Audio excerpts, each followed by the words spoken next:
Verse 19. And this is the testimony of John, when the Jews sent priests and Levites from Jerusalem to ask him, "Who are you?" Okay.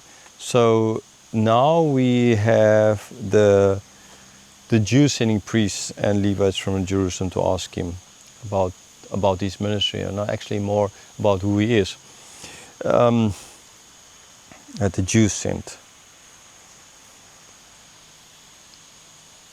This is that point in the gospel where people then say John is an anti-Semite because he's saying the Jews sent him, right? And as I've already explained, I'll explain it now in this context of the verse as well. I think they're totally wrong here to see this as John attacking the Jews. Okay, what he is doing here is plain simple. He's saying there's a group of people who rejects Jesus. They are the Jews. You're not all of them. Okay? It's like in the past, in the Old Testament, the Jews rejected God so often. They murmured against God. But then there were the elect.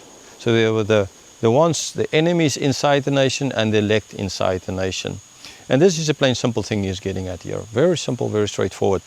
Okay?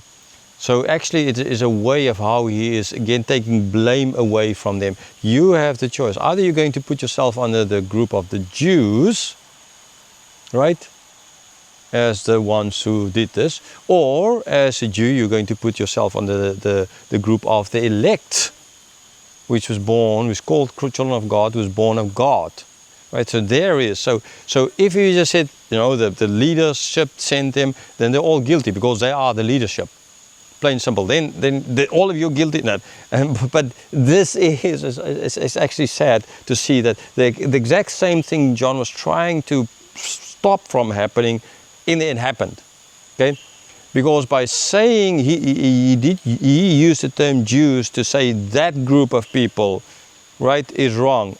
But you don't need to be part of that group of people. You can be part of the born again group of people, although you're part of the leadership group. Right? But if he would have said the leadership group sent, then all of them are guilty. Okay, so do you understand? So he was trying to stop to make it so that they could see that it's ultimately kind of, they need not be part of that group, but they can be part of this group. But if they used the other terminology, then they would have been part of that group. Okay, so yeah, they say it's weird how it's like you try to do something good and then ultimately it turns out for bad, and then people are angry at you for trying to do good, and you're like, oh man, I'm just going to stop trying to do good, because every time I try to do good, you interpret it wrongly. In the same sense that they're going to do here with John, and the fact that he's now all of a sudden an anti-Semite or something like that because he used the terminology Jew. They would have understood it. They would have understood. They would not have seen this as now the nation of Israel, but as those that are opposing of, and in which group do they fall in. Okay, so actually, for their good, to take blame away from, or at least to make it possible for them to know, okay, we're not part of that group. We're not part of those who are just hating. Okay. So they were sent. So, the leadership did send him, but he is using the term Jew here for that reason, plain and simple. And so they sent priests and Levites to ask him who he is. And verse 20, he confessed and did not deny, but confessed, I'm not the Christ. So, plain simple, John, no, I'm not the Christ. I'm just a witness to the light. I'm not the Christ. Right? See, there's a difference. There we're speaking about the light, a bear witness to the light. Why? Because it's a connection between God saying, let there be light, and Jesus as the light here. Right? There is that connection. That's why in the first part of the chapter he spoke of being a witness to the light. Now in this case he's sending to find out about, so who are you? No, I'm not the Christ. Okay, so now there is a connection between their long-awaited Messiah and Jesus. Is he? Is it that? No, he said, no, I'm not. I'm not the Christ. I'm not the Messiah. Again, I hope you understand that the difference between why they're speaking about the light and why he's speaking about here about Christ. Verse 21. And they asked him, what then? Are you Elijah? He said, I am not. Are you the prophet? And he answered, no.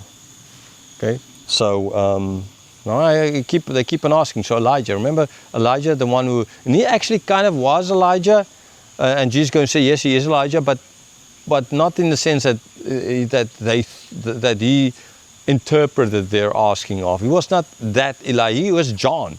Okay, he is ultimately, yes, the fulfillment of the prophecy, but he's not Elijah. He's not a risen from the dead, or Elijah that came, Elijah didn't die. So he's not Elijah that came back with a chariot and now standing here teaching. No, he's not. That's not who he is. So he's not the Christ. He's not the Elijah. He's not Elijah, not the Elijah. He's not Elijah. Okay. And then, are you the prophet? Remember, Moses promised about the prophet that will come. A prophet like him, but is bigger than him. So is he that prophet? So he's going further back into, okay, Christ, Messiah, the most important. Elijah, the one who will come. And then the prophet, like Moses, right? So it's a very important, it's more on that level, kind of. It's a more important person than Elijah, although Elijah would be the one to announce the coming of the Messiah. In that sense, Elijah is more important, right? But he's now, because of the role of Moses and in their faith system and everything, that's the thing they were teaching. Okay, so he's neither the Christ, nor Elijah, nor the prophet. And he was clear about it, right? Verse 22. So they said to him, "Who are you? We need to give an answer to those who sent us. What do you say about yourself?" It's like, you're not any of those. Who the heck? We need to give an answer to those people. What do we tell them? We go back and we say, you're not this, you're not that, you're not the prophet, you're not the Messiah, you're not Elijah. So what do we say? What do we tell them? Verse 23. He said, "I am the voice of one crying out in the wilderness. Make straight the way of the Lord," as the prophet Isaiah said. Okay, this is who I am. I am the one crying out in the wilderness, because he was in the wilderness. Okay, like they were in the wilderness on the way to the promised land. They're in the wilderness. He's in the wilderness. He's crying out, "Listen, listen, listen. The Messiah is coming." Isaiah prophesied the coming of the Messiah. He's not the only one who did it, but concerning the make way straight, that is that prophecy that he's now fulfilling. So he clearly understands his role. And he in there, so they would understand the prophecies of Isaiah, right? Because they would been teaching that all the time, and that is what as well the expectations are of the servant. Remember the whole Isaiah, the servant, the whole, and then the suffering servant, right? This ultimately in chapter 53.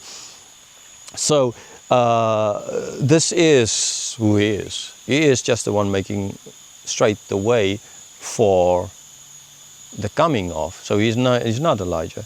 He's not the Messiah. He's not the prophet. He's just the one that they prophesied about, who will make the way straight for the coming of the Messiah.